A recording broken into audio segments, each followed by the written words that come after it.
संस्कृति की महानतम विशेषता है अनेकता में एकता के दर्शन।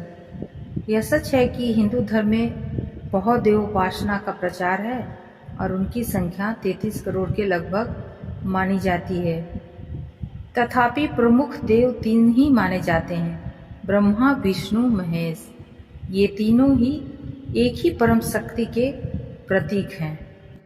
एको ब्रह्मा द्वितीयो नास्ति के सिद्धांत के अनुसार एक ही परम ब्रह्मा विष्णु महेश। इसी एकत्व की भावना के प्रतीक हैं भगवान दत्तात्रेय, जिनमें ब्रह्मा विष्णु महेश तीनों के गुणों का एक अत्यंत सुंदर समन्वय दृष्टिगत होता है। नमस्कार मित्रों, आज की चर्चा में भगवान दत्तात्रेय शब्द स्वयं ही इस बात का प्रमाण है कि उनमें तीनों देवताओं का सम्मिलित अंश है। उनके पिता महर्षि आत्रि थे। आत्रि की संज्ञा भी इसी भाव की ओर संकेत करती है कि उनमें तीनों देवताओं के अंशों का ऐसा अद्भुत समन्वय था कि उन तीनों को अलग अलग नहीं किया जा सकता। दत्तात्रेय जी की माता पुण्यश्लोका अनुसूया मनु की पुत्री देवहूति की दुहिता थी। महर्षि कर्दम इनके पिता थे। अनुसूया जी अत्यंत सत्यपरायण, धर्मशिला, शीलवती, विनयवती तथा लज्जावती तथा क्षमाशील थी। साथ ही वह अत्यंत संयमी तथा तपस्विनी थी। इसी वजह से उन्होंने ब्रह्मा जी के मानस पुत्र परम तपस्वी महर्षि आत्रि को पति के रूप में प्राप्त किया था। अनुसूया जी पतिव्रता लालनाओं में श्रेष्ठ मानी जाती हैं।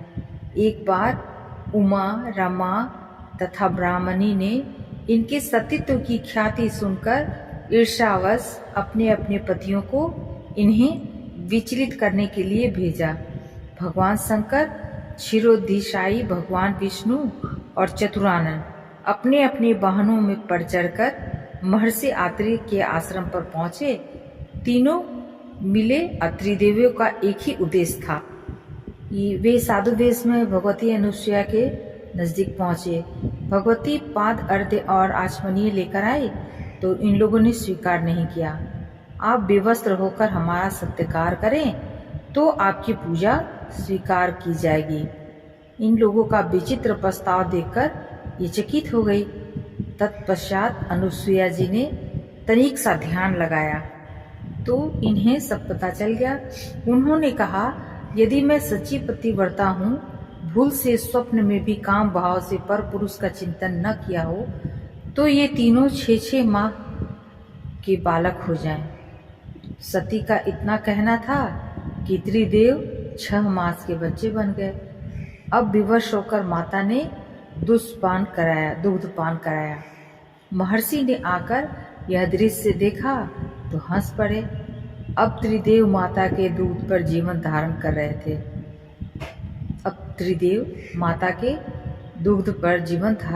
थे। उधर अधिक दिन बीत जाने पर उमा, रमा, ब्राह्मणी तीनों अपने अपने पतियों का पता लगाने चली तो महर्षि आत्रि के आश्रम के समीप तीनों का मिलन हो गया।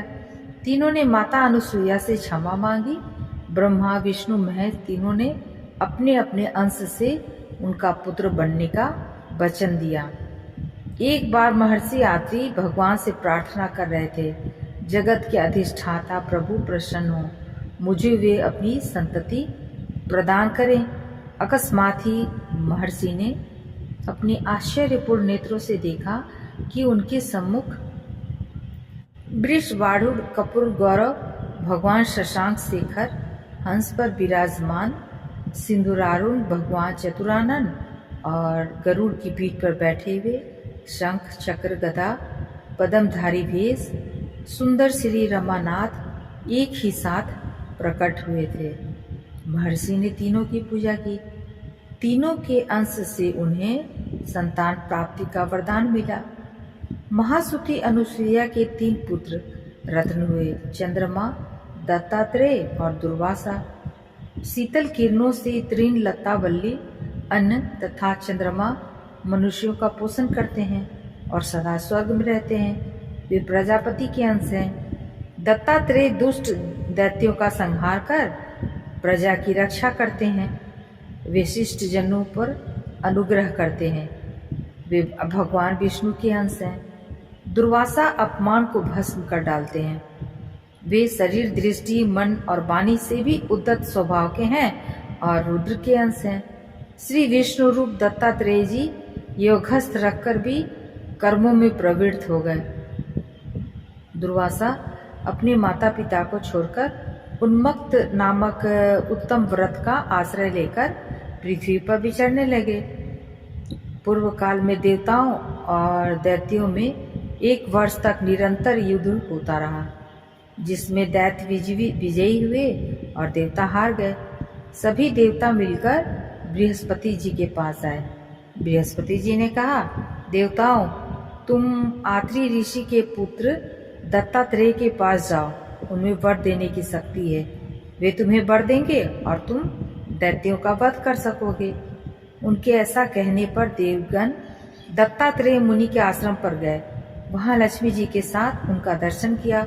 देवताओं ने उन्हें प्रणाम किया, उपासना करने लगे। दत्तात्रेय जी के पूछने पर उन्होंने अपने आने का कारण बताया कि जंभ आदि दानवों ने त्रिलोकी पर आक्रमण करके भूलोक और सुरलोक आदि पर अधिकार जमा लिया है, इसलिए आप उनके वध के लिए विचार करें।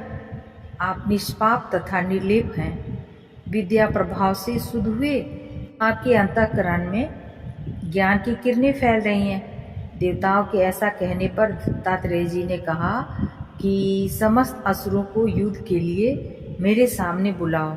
मेरी दृष्टिपात जनित अग्नि से उनके बल और तेज दोनों छिन्न हो जाएंगे और इस प्रकार वे सब के सब मेरी कोप दृष्टि से नष्ट हो जाएंगे। उनकी बात सुनकर देवताओं ने महाबली दैत्यों को युद्ध के लिए ललकारा। दैत्यों की मार खाकर देवता भय से व्याकुल होकर शरण पाने की इच्छा से शीघ्र ही भागकर दत्तात्रेय जी के आश्रम पर गए। दैत्य भी देवताओं को काल के गाल में पहुंचाने के लिए वहां जा पहुंचे। वहां दत्तात्रेय जी के वाम भाग में लक्ष्मी जी विराजमान थे। उन्हें सामने देखकर दैत्यों के मन में उन्हें प्राप्त करने की इच्छा हो गई। वे अपने बढ़ते हुए काम के वेग को न रोक पाए। उन्होंने देवताओं का पीछा छोड़कर लक्ष्मी को हर लेने का विचार किया। वे आपस में विचार करने लगे, यह स्त्री त्रिभुवन का सारभूत रत्न है, यदि यह हमारी हो जाए तो हम लोग कृतार्थ हो जाएं। इसलिए हम सब लोग मिलकर इसे पालकी पर बिठा लें और अपने घर को चलें। अतः वे काम पीड़ित दैत्य लक्ष्मी जी को पालकी में बिठाकर उसे मस्तक पर ले अपने स्थान की ओर चले। दत्तात्रेय जी ने हंसकर देवताओं से कहा, सौभाग्य से लक्ष्मी दैत्यों के सिर पर चढ़ गई। अब तुम लोग आगे बढ़ो और शस्त्र उठाकर इन दैत्यों का वध करो। मैंने इन्हें निस्तेज कर दिया है। पराई स्त्री के स्पर्श से इनका पुण्य जल गया है, जिससे ये शक्तिहीन हो चले हैं। तदंतर देवताओं ने नाना प्रकार के अस्त्र शस्त्रों से दैत्यों को मारना आरंभ किया। लक्ष्मी उनके सिर पर चढ़ी हुई थी, इसलिए वे नष्ट हो गए। इसके बाद लक्ष्मी जी वहां से मुनि दत्तात्रेय के पास आ गए। उस समय संपूर्ण देवता उनकी स्तुति करने लगे। फिर परम बुद्धिमान दत्तात्रेय जी को प्रणाम कर स्वर्ग चले गए और निश्चिंत होकर रहने लगे। मानवता के आदि गुरु तथा महान योगी भगवान दत्तात्रेय आदि युग में प्रहलाद के उपदेष्टा हैं। अजगर मुनि के वेश में प्रहलाद जी को उन्होंने अद्भुत की स्थिति का उपदेश दिया। इसी प्रकार महाराज अलर को उन्होंने तत्व ज्ञान का उपदेश दिया। कुत्तों से घिरे हुए उन्मत्त सा बेस बनाए उन सिद्धों के परमाचार्य को पहचानना बहुत उच्च कोटि के अधिकारी का ही काम है। सिद्धों की एक परंपरा ही भगवान दत्तात्रेय को उपास्य मानते आई है। इनमें रस्य सिद्ध का बहुत प्रचार था। ये सिद्धियां भले ही मनुष्य को प्रलुब्ध करें और कौतूहल या कामनावश सामान्य साधक को सामान्य साधक इन्हीं को लक्ष्य बनाते हों। लेकिन भगवान दत्तात्रेय के उपदेश मनुष्य को इन प्रलोभनों से सावधान करते हैं। योग संबंधी अनेक मंत्र भगवान दत्तात्रेय के कहे जाते हैं। मोक्ष प्राप्ति का उपाय भी इन्होंने ही बताया है। त्यक्ता संगो जित क्रोधो लद्वा हारी जितेंद्रिय पिघाय बुद्धय द्वाराणि मनोध्याने निवेशते। योगी आसक्ति का त्याग करके क्रोध को जीतकर स्वल्पाहारी और जितेंद्रिय हो और बुद्धि और इंद्रियों के द्वारों को रोककर मन को ध्यान में लगाएं। वाग्दंडय कर्मदंडश्च मनोदंडश्च ते त्रय यश्यते नियता दंडा स त्रिदंडी महायति। वाग्दंड, कर्मदंड और मनोदंड, ये तीन दंड जिसके अधीन हो वही त्रिदंडी महायति कहलाता है। इसी प्रकार के एकाग्रचित योगी के लक्षण बताते हुए लिखते हैं, विशुद्ध बुद्धि समलोष्ट कांचन समस्त भूतेषु समः समाहित अस्थानं परम हि गत्वा न पुनः प्रजायते। जिसकी बुद्धि शुद्ध है, जो मिट्टी के ढेले और सुवर्ण यानी सोने को समान समझता है और सब प्राणियों के प्रति जिसका समान भाव है, वह एकाग्रचित योगी उस सर्वोत्कृष्ट सनातन अविनाशी परम पद को प्राप्त होकर फिर इस संसार में जन्म नहीं लेता। दक्षिण में भगवान दत्तात्रेय जी की उपासना का व्यापक प्रचार है। गिरिनार प्रभु का सिद्ध पीठ है। चराचर के गुरु शंख चक्र गदा एवं शांख धनुष धारण करने वाले विष्णु के स्वरूप भूत, मनुष्यों का पोषण करने वाले ब्रह्मा के स्वरूप भूत और प्रलय करने वाले शिव के स्वरूप धूत कोटिशः जनगण वंदित भगवान दत्तात्रेय जी को हमारा बारंबार प्रणाम हो।